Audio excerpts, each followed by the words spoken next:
Kemudian jamaah yang dirahmati oleh Allah Subhanahu wa taala, pelajaran yang ke-30,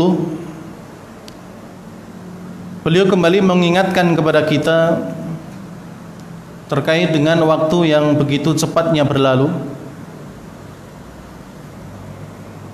Dan beliau juga menyarankan, menganjurkan kepada kita untuk menambah amal-amal soleh kita, karena Ramadan akan meninggalkan kita sesuai dengan apa yang kita tanam pada waktu-waktu di bulan Ramadan.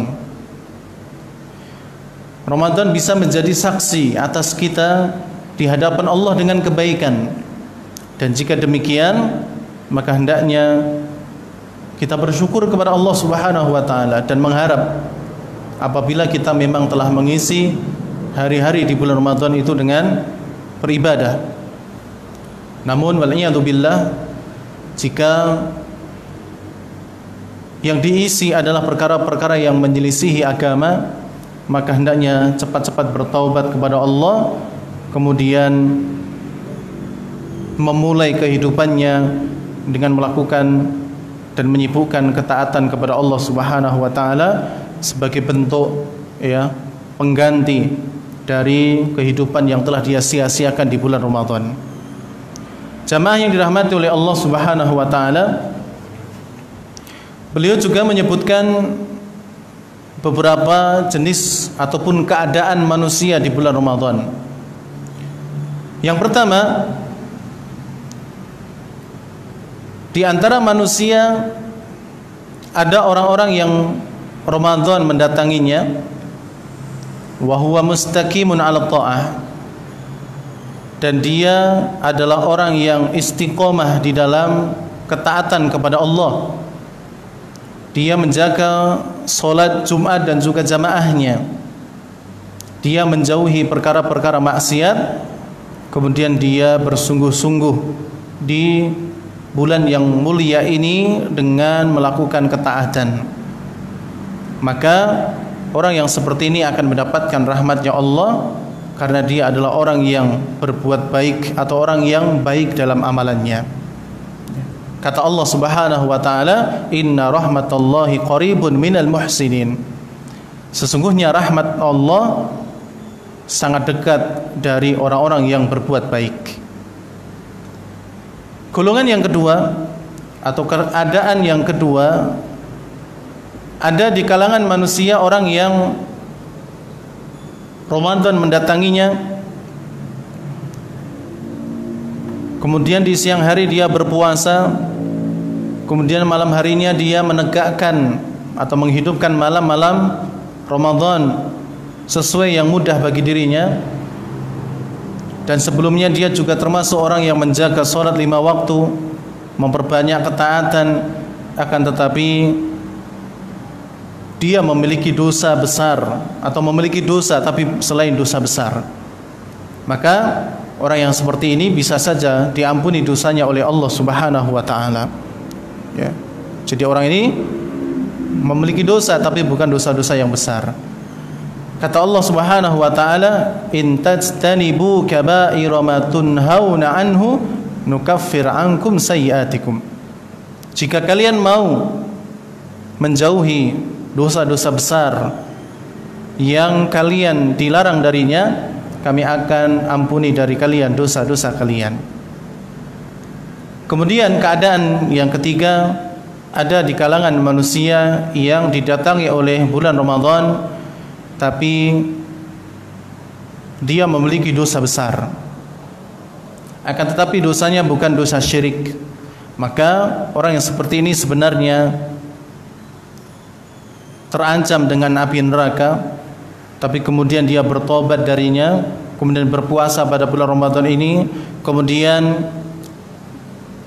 dia menegakkan malam-malam sesuai dengan kemampuannya, maka orang yang seperti ini bisa saja mendapatkan kenikmatan dengan dibebaskan dari api neraka.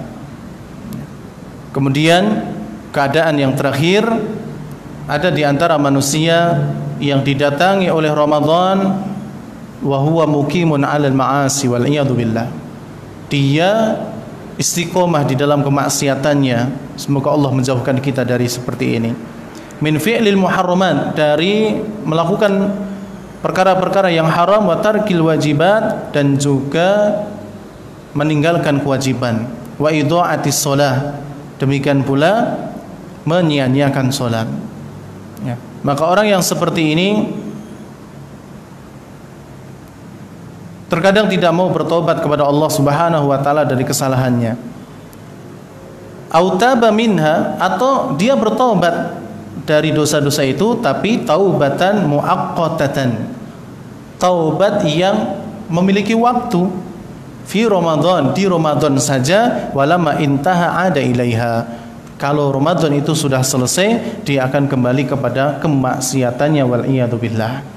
Jamaah yang dirahmati oleh Allah Subhanahu wa taala, di akhir pembahasan beliau mewanti-wanti kepada kita untuk tidak beribadah hanya pada bulan Ramadan,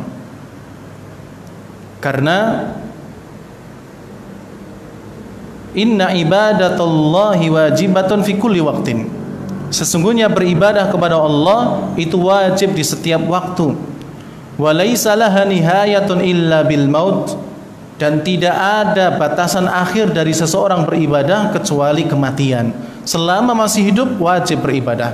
Apa kata Allah? Wa'bud rabbaka hatta ya'tiyakal yakin, dan sembahlah Rabbmu wahai Muhammad sampai datang kepadamu kematian. Bayangkan Nabi Muhammad SAW yang tentu tidak pernah meninggalkan kewajiban apalagi melakukan kemungkaran, beliau masih diperintahkan oleh Allah untuk menyembahnya sampai ajal menjemput. Lalu bagaimana dengan kita yang bukan nabi, bukan rasul, yang ibadah saja terkadang dilakukan, terkadang tidak, masih memiliki banyak dosa? Maka tentu lebih wajib lagi untuk memperhatikan hal ini. Demikian pula wasiat Allah kepada kita semuanya, ya ayyuhalladzina amanu, wahai orang-orang yang beriman, ittaqullaha haqqa tuqatih, bertakwalah kalian kepada Allah dengan sebenar-benarnya takwa, wala tamutunna illa wa antum muslimun, dan janganlah kalian mati kecuali kalian dalam keadaan muslim, kecuali kalian dalam keadaan terus beribadah kepada Allah Subhanahu wa taala. Wal mautu qaribun walillahi ibadatun tu'adda fi mawaqitiha al mahdudah, kematian itu pasti dekat, tapi Allah Subhanahu wa taala memiliki ibadah-ibadah yang harus dilaksanakan sesuai waktu yang telah ditentukan. Yaumiyan, baik itu harian, wa usbu'iyan, pekanan, wa sanawiyan, ataupun tahunan. Dan ibadah-ibadah yang dimaksud di sini diantaranya ada yang menjadi rukun Islam, ada pula yang menjadi pelengkapnya. Misalnya sholat 5 waktu, ini dilakukan setiap hari dan setiap malam, dan sholat termasuk rukun dari rukun-rukun Islam setelah syahadah, dan dia termasuk tiangnya agama. Kemudian Jum'ah, sholat Jumat, ini juga dilakukan di setiap pekannya, dan dia termasuk syiar Islam yang besar. Di sana berkumpul seluruh kaum muslimin di tempat yang satu untuk menunaikan satu kewajiban mereka, yaitu sholat Jumat. Kemudian zakat, qarinatus sholah, ya, pendampingnya sholat, dia juga dilakukan di setiap tahun.